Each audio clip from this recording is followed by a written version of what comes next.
Well, hello, good morning, good evening, good afternoon, wherever you are, whenever you are. I'm currently recording this at 10 p.m. on a Tuesday night in Melbourne, Australia, and it's a bit of a backup in case the live link, for whatever reason, does not work.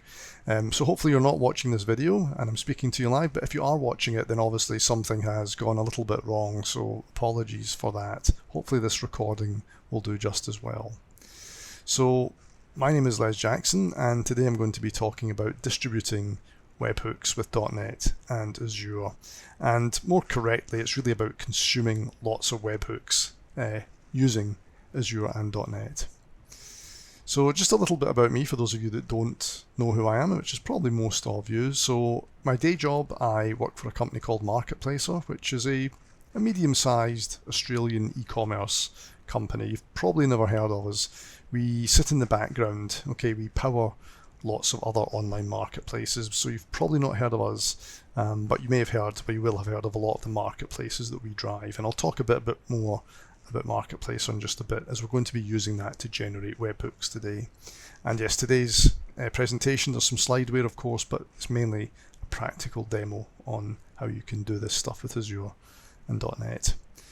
I'm also a Microsoft MVP of Developer Technologies. I've been a MVP for about 3 years now, so relatively new to the MVP community, but it's one I'm very proud to be part of. The reason I'm probably here talking to you today is because of my YouTube channel though, and some community members have reached out to me and asked me if I would speak at today's conference, I think off the back of the fact that they've watched some content on my YouTube channel. So if you're interested in .NET backend development, APIs, webhooks, and Azure, then maybe check out my channel, and if you like it, subscribe as well. If you want to link in with me professionally, then I'm on LinkedIn of course, and you can find me there at that address on LinkedIn. And all the code for today's demonstration is also on my area on GitHub. So again, I use the same handle across all my social media, which is Binary Thistle. So please feel free to connect in with me however you would like to do that. And then finally, I do run my own learning platform, lesjackson.net, and if you wait to the end of today's talk, I do have a special offer for you, a free course in fact, that is hosted on lesjackson.net, but you're not going to get the coupon code until the end, so you'll have to listen to me speaking for about 20 minutes. Alright, so just a quick rundown of the technology we're going to be using today, so for those of you who are interested in that, which is probably most of you, hopefully. So we're going to be using Azure Functions, we're going to be using the Azure Service Bus, we're going to be using .NET, in this case .NET 7, to consume webhooks from the Service Bus. As part of that application, I'm also using something called Hangfire, which is a background processing framework, and again I'm going to talk about this in more detail later. I just want to give you a list of the technology we're using today. Then I'm going to be working with the Marketplacer GraphQL API to create orders in Marketplacer, and then you'll see webhooks being emitted from Marketplacer as events, web-based events. And in order to generate a lot of traffic, I'm going to use K6. I'll talk a bit about that later, but it's basically a performance testing framework for APIs. And the solution is available on GitHub, again at Binary Thistle. So I do want to just talk a little bit about what webhooks are, because some of you may not know what they are. Apologies for those of you that do know them. Not everybody may, so I want to just talk about what they are, because it's basically what today's talk is about, and I want to include everybody in it so that everybody understands really what we're talking about. So not talking about webhooks actually to start with, the scenario I'm going to talk about is when you have an information provider that has information that as an information consumer you're interested in, specifically data changes. Okay, so get a list of different types of information providers on the left hand side and the associated consumers of that information. So for example, stock exchange will contain all the current prices for stocks listed there, and so a stockbroker may be interested in getting updates to those stock prices for obvious reasons so they can trade them. And likewise with an e-commerce platform, and in fact the example I'm going to go through is using that example. For an e-commerce platform like Marketplace, or you may have a merchant that's interested in the orders that have been placed for him on that e-commerce platform, and so if they were to use polling, API polling, they'd maybe make calls to the information provider in the following way, asking for new orders, and the provider may respond back with, you don't have any. And again, he'll ask again, you have none. And that polling could go on for minutes, hours, days potentially, until eventually you maybe get some new orders. But you can start to see that this is incredibly redundant, it's very chatty, I don't particularly like it. But, it is used many places. So what webhooks are, it's the same scenario, it's the same actors, it's the same information provider, it's the same information consumer. They want to get the same type of data, but the mechanism for doing it is a bit different. The implementation is different. And so with webhooks, what the consumer does, it basically just says to the provider, look, I'm interested in this particular type of information, in this case when I have new orders. And the provider will go, yeah, cool, I'll tell you when you have new orders. And that's it. There's no more traffic until you actually have a new order. And this last line that you can see here is effectively a webhook. It's the information provider sending a webhook to the consumer. Okay, so very lightweight, open method of emitting events from information providers. It's event driven rather than this horrible redundant polling. Provides a near real-time cadence for data updates. So the idea is when an order is created in the provider, you should get an event pretty much almost immediately afterwards. It's fired down to the consumer. Okay. It says usually there, but every time I've seen webhooks being used, they've always been implemented as basically HTTP post requests being fired out from the information provider to the consumer with a JSON payload. Sometimes called reverse APIs, avoids redundant polling, used by lots of different companies. So I'm sure you've heard of Shopify, they use webhooks. Twilio, messaging kind of service, again they use them. Slack, I'm sure you've heard them, probably use Slack, and we use them at Marketplacer as well. Now webhooks are great, I love webhooks, but there's lots of challenges with them. Okay, it's more complex than polling, arguably. And the main challenge I'm calling out here, although there are others, is the fact that, well, again, going back to looking at polling, with polling, the data consumer controls the flow of data, okay, which is cool, it's fine. With webhooks, though, it's the data provider that controls the flow of data. So from the perspective of the consumer, you need to deal with that effectively uncontrolled flow of data coming at you. You need to deal with it and make sure you can keep up with it. And I'm really thinking about scenarios where you're going to have a lot of webhooks. Okay, so think about the example with stock price fluctuations. The stock exchange is going to be sending hundreds of thousands of webhook events to the stockbroker if that's what they've requested, because there'll be thousands of stocks fluctuating all over the place. Likewise, in an e-commerce example, and this is the one we're going to be looking at today, when you get high trade periods like sales, then if you're listening for order events, you're going to be getting a lot of orders created at periods when there's a lot of orders being placed. So you basically get massive amounts of uncontrolled data coming your way. How do you deal with it? So today's use case, we'll get to the practical stuff, I do promise you. We're going to be using Marketplacer, okay? And what Marketplacer does is it takes products from multiple sellers, hosts them in Marketplacer, and then someone else can come along and create a marketplace, an online marketplace, and pull those products through and sell them. Okay, so you've basically got this online presence where you're effectively selling products that you don't own, someone else owns them, and then your customers will place orders in the marketplace front end, orders will be created in Marketplacer, and they will propagate their way through to the correct seller to fulfill that order.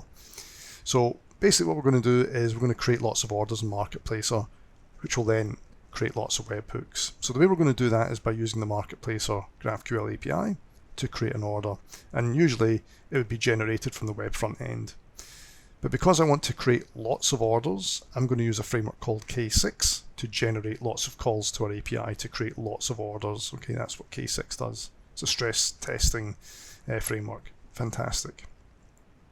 And then when orders will get created in Marketplacer, what will then happen, the way I've configured Marketplacer, is it will then emit webhook events, and you're going to get an order created event, one for each order created. And so today's solution that we're going to look at is basically inside this mystery box. How are we going to deal with that large volume of webhooks? That's basically what today is about. So just looking inside the mystery box, again, this is the same stuff you've already seen, just slightly positioned in a different order. So K6 generating lots of orders via the API, webhooks being emitted. What we're going to do, and this is what we'll take you through next, is we're going to use an Azure function to act as the webhook endpoint. So again, I did say webhooks are HTTP post events. This Azure function can deal with that. Does some very basic authentication, just checks to make sure that the webhook has come from a source that we trust, and then it's going to do some very simple routing. It's going to route it onto a service bus topic. So the next thing we're going to use is Azure Service Bus. And for me, the key part of today's technology, or the key part of today's solution, is the Azure Service Bus. And it basically acts as a buffer for all the traffic. Okay, so Azure function is just basically passing through these webhook events. They're going onto the Azure Service Bus onto a particular topic, and those events or those messages will need to be picked up off the service bus. And that's where our last solution component comes in, which is our .NET service, which subscribes to the service bus and pulls off those messages. The great thing about the solution is that the .NET subscriber can take those messages off the service bus at its own pace. Okay, so even though lots of webhooks are going to be firing out very, very rapidly, they're going to get cached effectively or buffered in the service bus. And then we can deal with them at a more easy to handle pace. But just on top of that, what we're going to do as the subscribers, we're going to use something called Hangfire, which will actually do the processing of the order. Now, we're not really doing anything with that today, but I wanted to show you Hangfire because it's a great framework for basically just passing off stuff like webhook processing, okay? And it just frees up the subscriber just to basically pull the messages off the service bus, and the processing happens again in a more asynchronous way. And you'll see how that manifests when we start generating traffic. Alright, so live demo time now. As with all live demos, things can go wrong, and if you look at this, there's lots of moving parts. There's K6, there's the GraphQL API, there's webhooks and marketplacer, there's the Azure function, there's the service, but lots of stuff can go wrong. Hopefully it all works though. Alright, so let's go to the demo. So before we actually run the demo, let's take a look at the solution components we're working with. So over in my Azure portal, the first thing we'll look at is the service bus namespace. And I've just created this service bus with all the default values that you would typically get, so I've not done anything too crazy there. The one thing I have done is create a topic on the service bus called orders, and that's where we're going to be putting all our webhook messages. And if we come into that topic and I scroll down, you'll see that we have a subscription on there called S1, and that is what the .NET service will be subscribing to. But other than that, I've really just accepted all the default values that you get when you set up a service bus. The other thing, of course, that we have from an Azure perspective is the webhook endpoint, which is an Azure function. So let's come in and take a look at that. And this is a HTTP trigger type function. So you're probably aware that Azure functions, they can trigger on HTTP traffic or service bus events or event grid events, or they can just be timers or something like that. It's fairly straightforward, but I'm using a HTTP trigger function. And if we come in and take a look at that, I'll show you the code in just a second, but what I do want to call out is the function URL, the endpoint. Effectively, this is what we are going to call from Marketplace or when a webhook is fired. So an order will get created in Marketplace, or webhook will fire and get posted to this endpoint. This is it here. Alright, now in terms of the code for the function, let's come down to VS Code. And the first thing we'll take a look at is the project file. The only additional thing I've included is this package reference to Azure Messaging Service Bus, because of course this function is going to be placing messages onto the service bus. And all the code is just in this file here, okay? This stuff is really just setting up the config elements that we need in order to connect to the service bus, such as the connection string and the service bus topic. And these two lines here are really concerned with a header value that we're going to send with our webhook that just identifies it as having come from Marketplace, and those are just config values as well.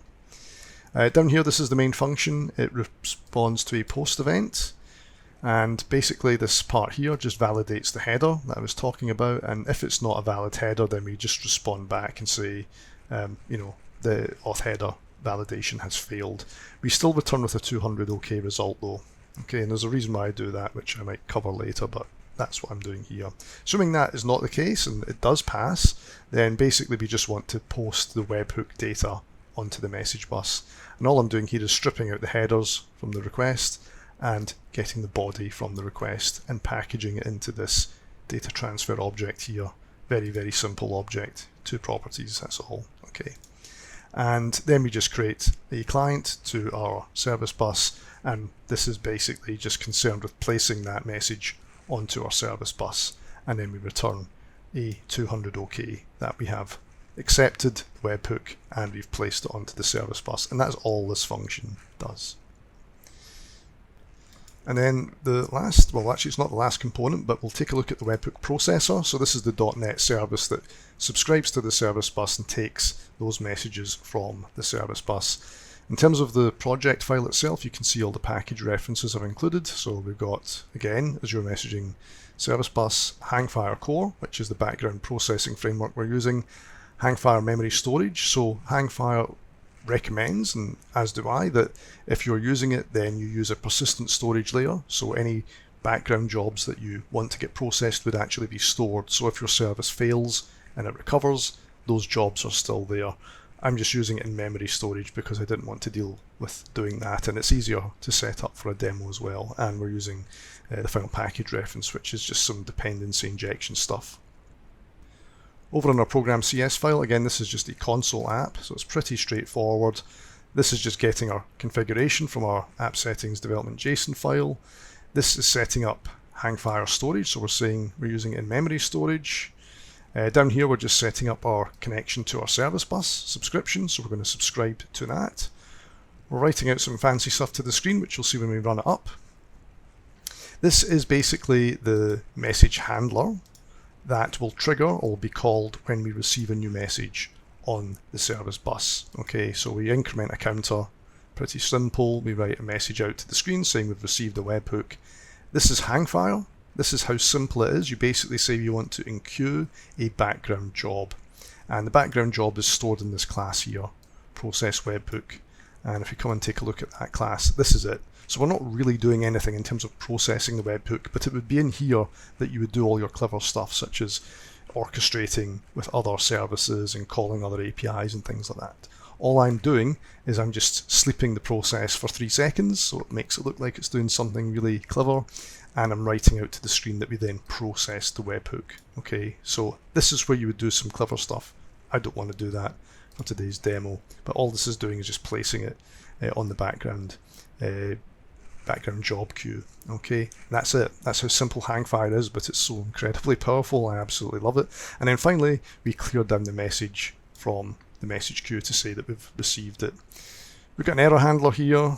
This is us setting up our connection to the service bus, and then down here we're just basically setting up our registrations to our event handlers, stuff like that. Okay, and we're starting the Hangfire server here. But again, the code is on GitHub, so you can take a look at that yourself. Alright, so what we might do is run this up. Okay, and you can see what that looks like. So I've got command prompt here, so .NET run to run that up, and you'll see all the fancy stuff I'm printing out to screen. So you can see that we've connected to the service bus on the orders topic on subscription S1. And in fact, we've connected to it here, and we've started our Hangfire server. So this is just waiting now for messages on the Azure message bus. Okay. The other thing we then want to do, of course, is actually to start to generate orders in Marketplacer, and the way we're going to do that is to use K6. So over here, I should have K6, and this is effectively a JavaScript framework. That's how I'd refer to it anyway. And you can see here I just have, well, this one order create.js file, and this is basically K6. So a couple of environment variables just to read in the API key that we need to use the API. This is the GraphQL API endpoint here, and this is what we call a GraphQL mutation. Again, I don't need to go through this in any detail, but it's just effectively creating an order in Marketplacer. Okay, that's all it's doing. But the really interesting thing about K6 is where you set up your options, and this is basically where you describe what you want it to do. And what I'm saying here is I want to have one virtual user, so just one person, and I want to run this one time, so one iteration. So it's just making one order call. Now you can obviously up that to 1,000 or whatever you want to do. Let's just leave it at 1 for the moment. If you don't want to just do a certain number of calls, you can run this for a certain duration, and this will attempt to make as many calls as possible to this endpoint for 30 seconds. Okay, you can up the number of users to simulate more users and do all that kind of cool stuff. So we can really play around with this. It's a very powerful framework, and you can get more detailed with this. But let's just start with this. And then down here, we're just effectively setting up, the headers on the request. This is just an API call, basically, and then we write out some data. So let me just save this off.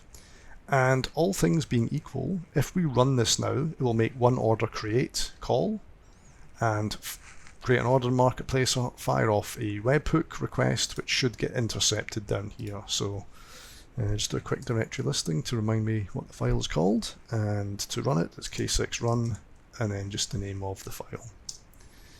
And it'll go away, it'll run it, and you can see here that we have received one webhook, and then you can see the webhook is processed about 3 seconds later. So our end-to-end flow is working well.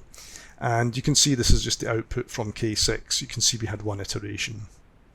Alright, so now it's time to get a bit more creative and actually start hammering this with lots of order create requests. So I'm just going to kill this then, clear the screen, and I just want to run it up again. Don't need to do that, but it just resets the counter to 0, okay? And then down here, well, actually not down here, in here, we want to play around with this a little bit. So what I'm going to do is I'm going to up this to 100. Okay, so we're going to go 100 iterations as fast as we can. Save that off, and let's see how we go. So again, clear the screen, and I'm just going to run this again. And then this is just going to make 100 calls, and you can start to see what's happening over here on our receiver. Okay, this is the whole point of what I'm sort of talking about today.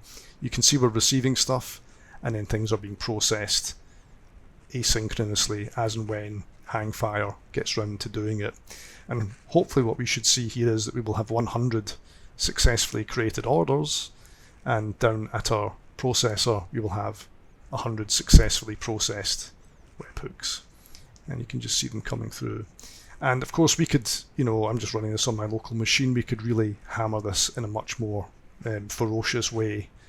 And you can see here how this is manifesting down here, okay, that the processing of the webhooks does eventually happen, and indeed we get all 100 webhooks processed down at our subscriber, which was what we want. In terms of redundancy throughout the architecture, well, let's kill our subscriber. Okay, and this is what I'm talking about when we say that the Azure Service Bus is effectively a buffer. Okay, and what I might do is come back into our K6 file, and what I might do is let's change up a little bit. Let's do this for a duration, and let's up it. Let's say we've got 2 users, and we're going to run it for, let's just run it for 10 seconds. Okay.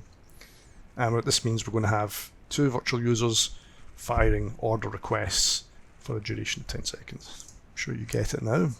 Not that difficult to understand.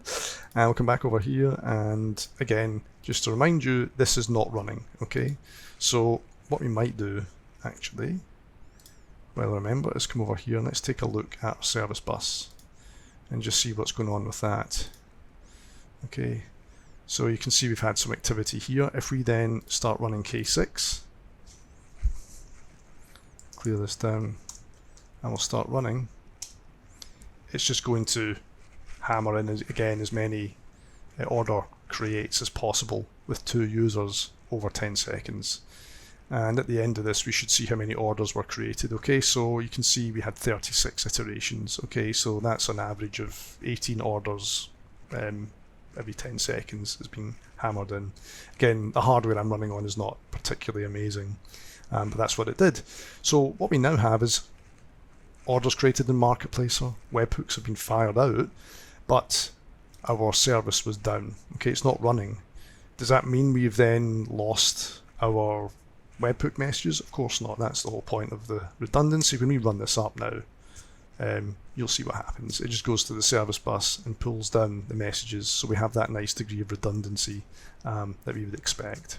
Okay, and the interesting thing that you can see here is the order in which these things are being processed. Okay, so you can see that Webhook 36 was processed before Webhook 21, and that is one of the other challenges with webhooks, of course, that you cannot guarantee which order that you are going to get them in, and if it's critical that you process them in a particular sequence, then you need to look at how you could do that. With Marketplace, so what we do is we put a sequence header in our webhooks so that you can look at that header and reorder them if you need to.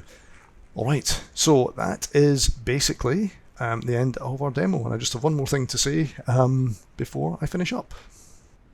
Alright, so just before I go, I just want to say thank you all for listening. It was a lot of information to take in, and I do speak very quickly, so hopefully you understood what I was saying. Anyway, by way of a thank you, if you go to letsjackson.net, look for the .NET Developer Toolkit course, which is a course that I've put together that covers a lot of topics, good for new developers. Just check out with that code, AZN23, and you'll get the course for free forever. Okay, it doesn't expire. The coupon expires, the code expires, so use it by Sunday, midnight. But if you do use it, you'll have that course forever, and I hope you enjoy it and you learn a lot from it. Other than that, it was wonderful talking to you all today, and I hope you enjoy the rest of your conference.